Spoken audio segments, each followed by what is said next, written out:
All right, folks, what's happening? What's going on? Happy to be in the presence of your greatness today. First and foremost, the Knicks. The Knicks won. We won last night, game 6. Yeah. And so starting off by saying super excited that our Knicks won. So today we're coming to talk to you about an extremely important court case that is made its way to the Supreme Court. This particular case is called the St. Isidore of Seville Catholic Virtual School Supreme Court case. And so in this particular case, there is a virtual charter school that is also a Catholic school located in Oklahoma.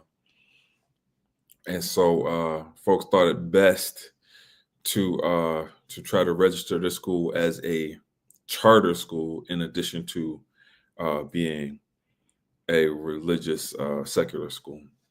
And so I have some thoughts about this because my idea of Catholic schools and the framing around just my thoughts on Catholic schools may be a little bit different from everybody else's. So I grew up in St. Tammany Parish, Covington, Louisiana. So St. Tammany Parish is one of the higher performing school districts in Louisiana. And in my town in particular, in Covington, there is your traditional public schools. And then there's also some Catholic schools as well. So I'm pretty familiar with like the landscape of Catholic schools and how it can change the trajectory of what's going on. And so we always thought of Catholic schools as being, those well-to-do schools,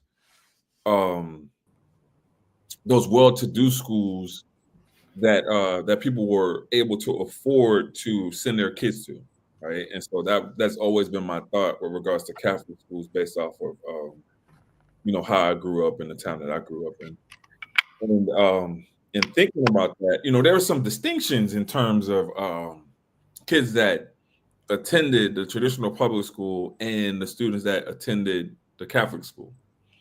So it was already the impression that the kids that attended the Catholic school, because their parents had to pay for the school, were probably at a better social standing than those that just sent their kids to just regular traditional public schools. Would you agree or disagree with that, G?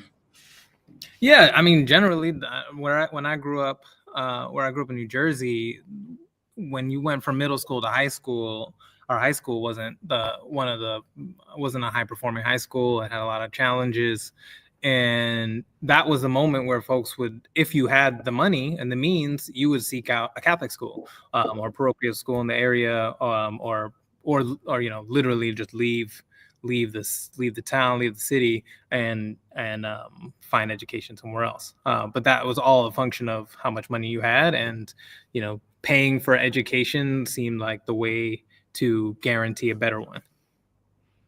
Right. And so, bro, it has me thinking about just like white flight, has me thinking about just like our ideas of what suburbia is with regards to education. Because if you think about just like how the suburbs have changed like over the years, right? And so like you may have had like some areas where the cul-de-sac was like 75% white, and because Black people have made it, or Black and brown folks, or people of color, or like marginalized groups have like made it to that sector to where they can now afford housing in those neighborhoods. You see people like take their ball from the court and they no longer want to play, and then they'll move their kids somewhere else. And like, it's a reason why these systems are so blighted and underfunded, because a lot of school systems are based off of the amount of money that you can raise off of tax capital, depending on where you are. And so, man, when I sent this to you, man, what were your first thoughts about this this case, man? Because I know you got some thoughts. Oh man, it's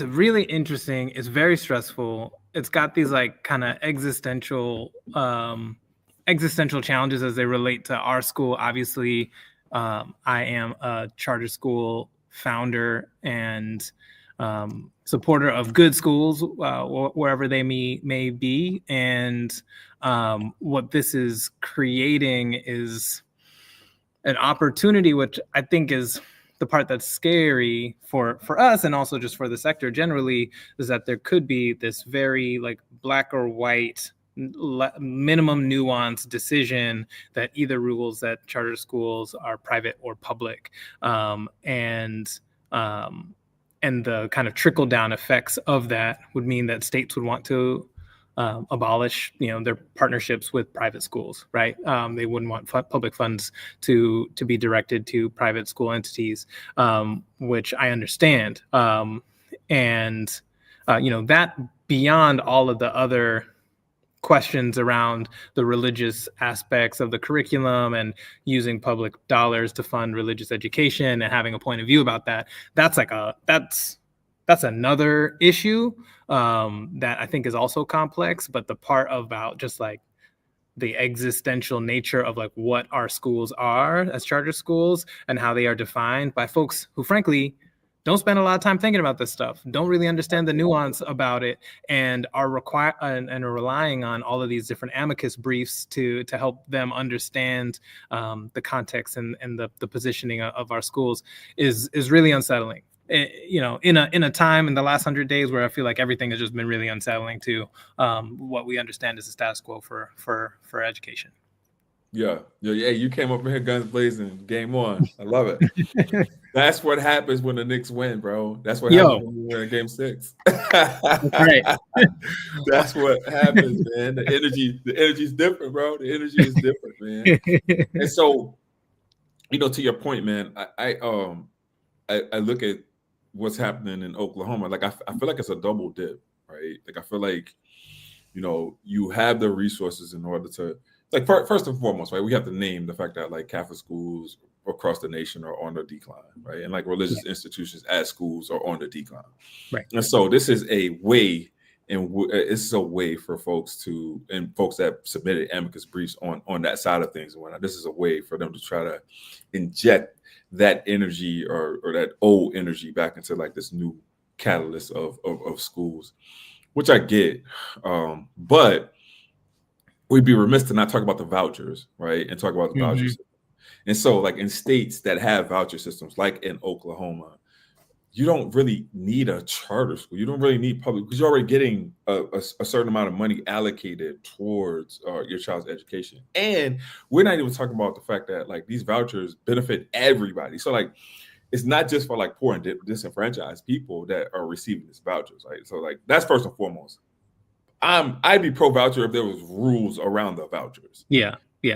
Meaning that if we were going to use vouchers in order to allow marginalized families that have historically been disenfranchised in terms of receiving good education, and we were going to allow them and earmark money for them to receive better education, then I would say, yeah, I'm for it. But to essentially give a tax break to the rich, I'm not for that. What are your thoughts on vouchers? Yeah, man. I mean, I think that the way that many states approach voucher programs, I think, based on the scale of them, I think causes much more disruption to the public education system, supporting the white flight and wealthy flight to take advantage of public dollars to choose certain education options, whether or not they are, academically vetted, have like outcomes that support their existence, but rather just provide families with options that sometimes can be, honestly, like predatory and not the right kind of not the right place for students to go. But what they're responding to is this desire that families have to seek better options. And so like, from that perspective, like I understand, I can see where that solution would come to, but to your point, without the kind of guardrails of expectations on quality and also just the broader goals of the state. Like, I think that they cause more harm than good. But the states that are like many of the states that are interested in this, like, want to see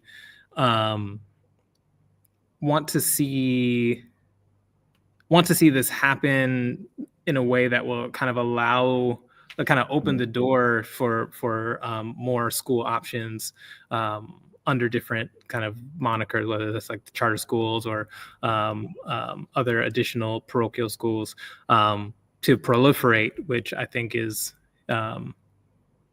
it's threatening to public education. So yeah. Bro, so we're saying these things, but we're not like really like naming it. And so like I'm gonna go one step further and I'm gonna name it, right? Like when you're thinking about this in terms of what folks are trying to do, like folks are trying to offset the power that teachers unions have, right? And so that's essentially what this is, right? Yeah. And they're doing it under the guise of charter schools, which I don't like, which is unacceptable for me, because like I happen to work at a charter school that has a union. Right, like it's oxymoronic, but we make it work, right? And so I feel like this is an attempt to divert funds from traditional public schools that I'm not saying work well, right? Because like I want to name this too. I'm an advocate for good schools, right? So it doesn't matter what kind of school that is. It could be a charter school, it could be a public school, it could be a parochial school, it could be whatever. Like if it is a good school, then I am advocating for that. I haven't really seen any online schools that like knock it out of the park. And so I'm not in that category to even be looking at them, but like I haven't seen anything that's been brought to my attention that says, hey, this online school is just killing it or whatever. Like I have you seen that? No. And yeah, it doesn't exist at scale. I think the online programs that I've seen be successful are like highly individualized, highly targeted for small groups of students that have specific goals and can work independently. Like that's a subset. That's a small subset, a small percentage. 100%, bro. But think about what you're saying, right? Like even think about as an adult the classes that you take. Like some people need to be in person. Right, like I was in a whole dissertation program that I finished and was like ABD, like all-bird dissertation that was online, and we met like twice, right?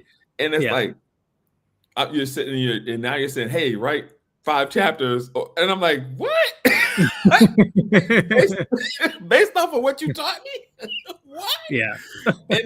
and so I had to then go into a dissertation completion program, which was in person. Shout out to Manhattanville for doing it up.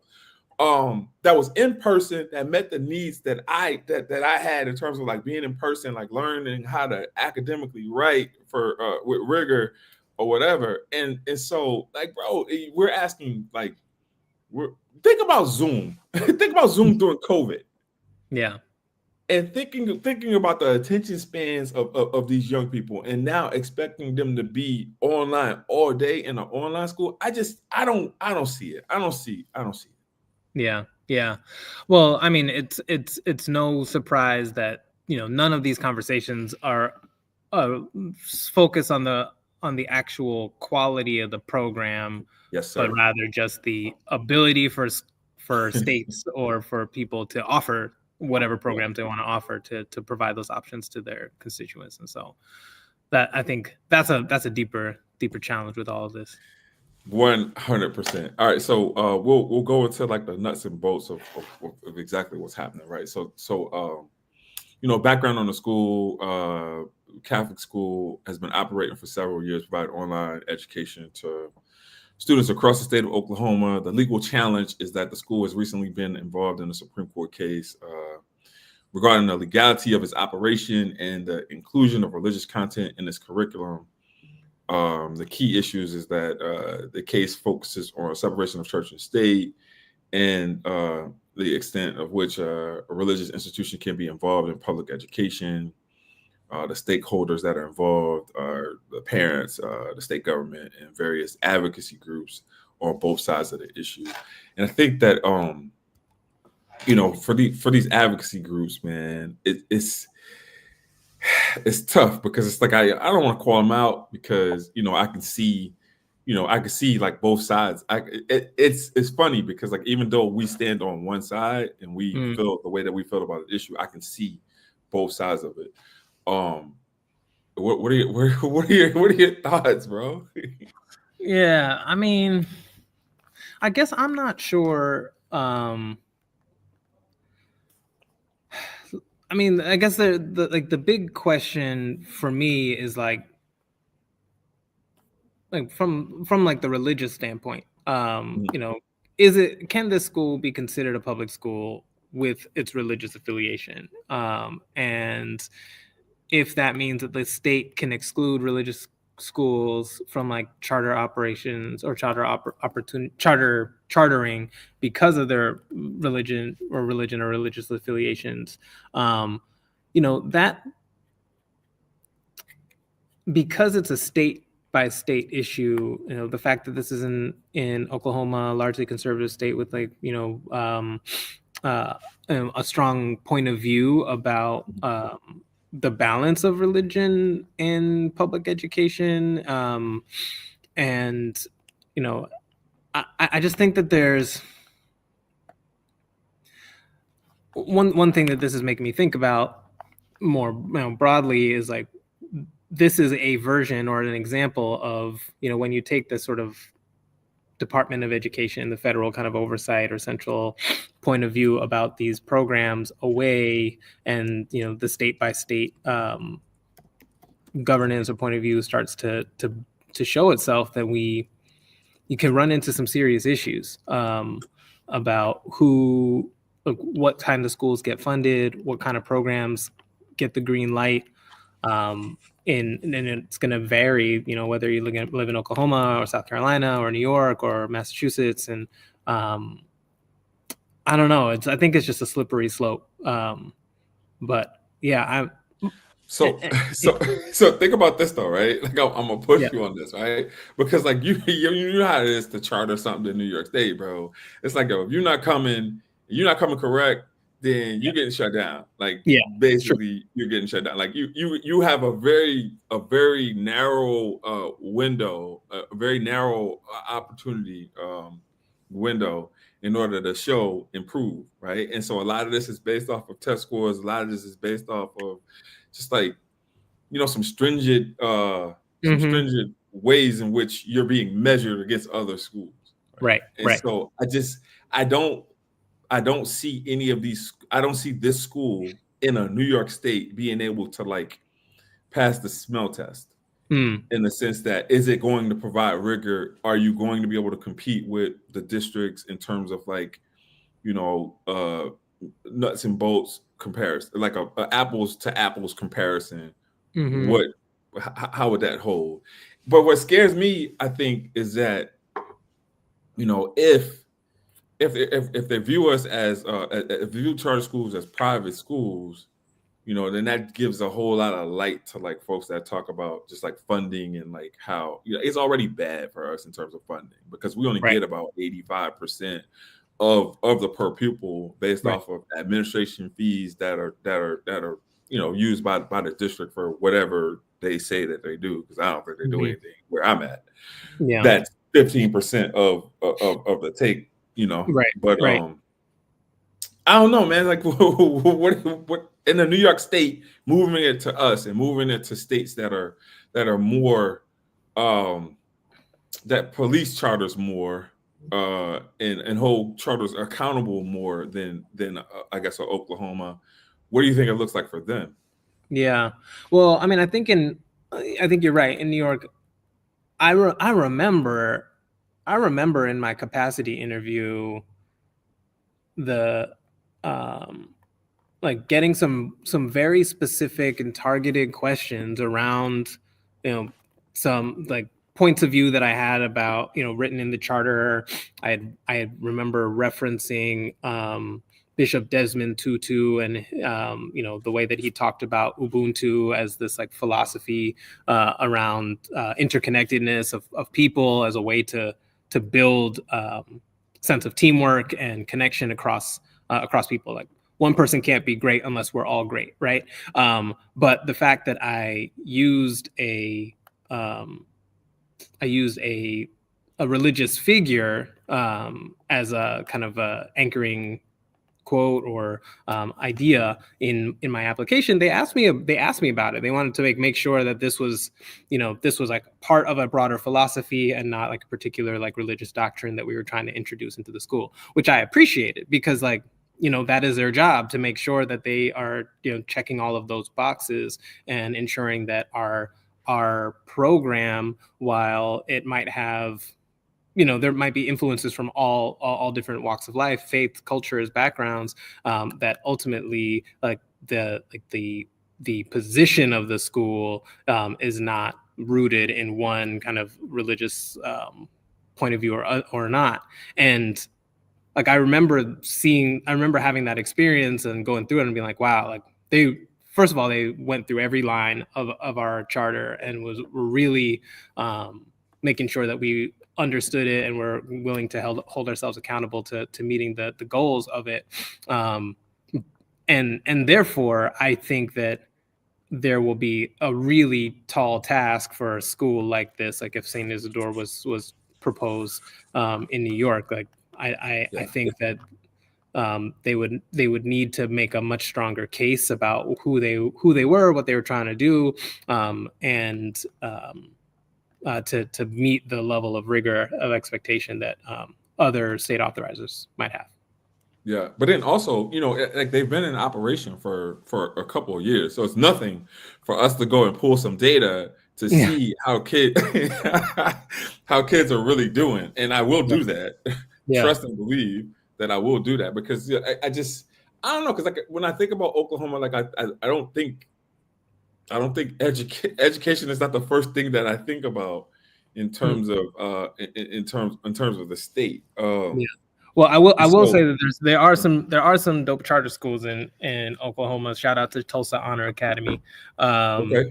They're doing some good things out there. They've come to visit us, and we've shared some resources, and we learn from each other. So, but you're right that have you visited them? Not yet. I was actually supposed to fly to visit them the day that Rudy Gobert tested positive for COVID in 2020. My flight was supposed to land in OKC like that day. And then I got convinced not to go, and then like later that day, basically the whole world shut down. the Rudy Gobert that just had a 2020 game that sent LeBron fishing. Yeah. Yeah, that same guy. Yeah. So I was supposed to go visit them that day, but man, the world had that's wild. The world definitely had other plans. I mean, bro, that we need to put that on our short list, man. That needs to be one of the schools that we go and visit. Yeah, for sure. And then also we can kind of kick it and go see what's going on with Black Wall Street, and just take in the sights or whatever. I think that'd be cool. Yeah, that'd be really cool. Oh man. So bro, this show is become more deeper than I thought it was going to be. I thought we were just gonna come and kick it, but like this is, bro, it's a lot happening right now, man. Yeah, so, man. All right, so I'll go to the last bullet. The last bullet talks about parental choice versus state oversight. It says the case balances the rights of parents to choose a religious-based education for their children against the state's responsibility to ensure the quality and neutrality of public education. That kind of sticks out for me, because it's like, you can send your kid to Sunday school. Yeah. and everything will be well. Like you don't have to send your kid to a religious school in order for them to get like that education. Then also, like, what are we doing as parents? So speaking of parental choice, like, if you have that much agency in order to want to impact your child's life in terms of like what kind of religiosity you would like to impart on your kid, then you can pull your Bible out or pull out whatever book you read from and whatnot, and you can do that yourself. Like, you don't have to divert funds in order for that to happen as a good parent. Yeah. Yeah, and Sunday school works, bro. I learned how to read. I learned how to read well in Sunday school. I got Hmm. my initial literacy bearings from Head Start, Okay. where I learned my sight words, and well, that's gonna be taken away from us too. So I mean, what the hell? But Yeah. that's a whole nother show. But that you didn't. Well, you were born on grade level, so you didn't have to go to Head Start. I did not have to go to Head Start. It's true. Yeah. Uh, Did you not go to Head Start because it wasn't afforded to you, or you like what happened? What was your well, when my parents first moved from Brooklyn, like right after I was born, there was a lot of local like education. Like I got a lot of support from home. We had family members from the Caribbean who stayed with me and lived with me for lived with me and my family for the first several years of my life. And so I got a lot of kind of wraparound supports uh and went to preschool nearby, but was basically in like an in-home daycare situation for first like 3 4 years of my life. And so that's um homeschooling, bro. yeah. What you got was you were homeschooled for the first 4 years of your life, because Yeah. that's different than like sitting a kid in front of a television and saying, "Hey, yeah," and then making sure checking in on them to make Yeah. sure that like they're fed or whatever. Like this is totally different. Like you were Yeah, like man. exposed to things and Yeah, I was stuff. exposed to things. Yeah, it took me on trips. Shout out to Elizabeth, who was like my homie. She always took me to all these different. Took me to the zoo, to the park. She was teaching me how to, you know, my ABCs and all that stuff. So yeah, All that. So you had an au pair. yeah, kind of. I love that for you, man.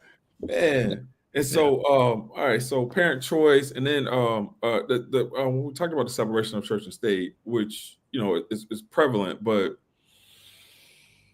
man, let's talk about the public funding of religious schools. So, the case question is whether public funds can be used to support the operations of religious affiliated virtual schools. I just think about the current landscape of schools in a state like Louisiana mm, that has a lot of Catholic schools, and so now you have like a Newman, which is the school the Mannings went to.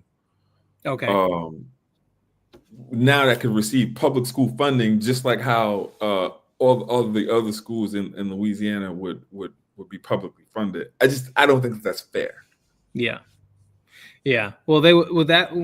I mean, I guess we don't know exactly how it would play out, but would that mean that all these schools would then sort of recertify as charter schools in order to get They public could. funding? They Yeah, could. That gives them the ability to be able to do that. And then, if I'm a betting man, yeah, given the way, greed occurs, yeah, it just would make sense for them to do that, right? And so and I don't think that that's anything that people are thinking about. Like you're yeah, gonna have a lot of people that are gonna be submitting charge. I'm glad New York got a cap. This is yeah. the first time that, that I'm glad that there's a cap. Yeah, yeah. So we don't have to worry about foolishness. All right. Final thoughts, bro. Man. Well, outside of this world, I'm in a business school classroom right now. I'm at my business school 10-year reunion. What business school, bro? Name Yo, it. it's Yale School of Management. Um, and it's nice to be back here. Just to at least just like sit in the same seat I used to when I was in class, but like having so many more experiences and the way that my life has changed in the last 10 years, like a lot of it, started here learning some foundations about just how to manage a team and build something from scratch. And so grateful to be back and spend some time seeing some of my classmates too. That's dope, bro. I love that for you. And so for me, my final thoughts is I'm down in Tampa with my seniors, and every year we do a trip. Hopefully, 1 year we'll be able to raise enough funds to make this an international trip for some of our students. But they're working hard. College acceptance day and college choice day was yesterday, and they picked some really amazing schools. So I'm really grateful for the hard work that they're doing in terms of showing what they're learning and being able to put theory into practice. So shout out to Riverhead Charter School high school students. That's great. Yeah. All right, bro. Next week, man. And then next week we'll have a lot to talk about because we would have at least 3 games under our belt because Monday. Yeah. Monday starts semifinals, Eastern Conference semifinals. Yeah, I'm glad they get some rest. That will be really good, and hopefully we can steal one of these games in Boston. That would be good too. That rotation's got to, bro. The rotation has got to. We got to think about this rotation. No, they're gonna be exhausted just chasing after 41 minutes, 42 minutes. Like, come on, Tibbs, man. Yeah, I know. I don't know who he's going to, but he's got to bring Precious in. That's like the one. Got to bring Precious in. Precious didn't play the whole series. Yeah. So got to get Precious in there, and then But all right. We'll see y'all next week. All right, peace. All right, peace.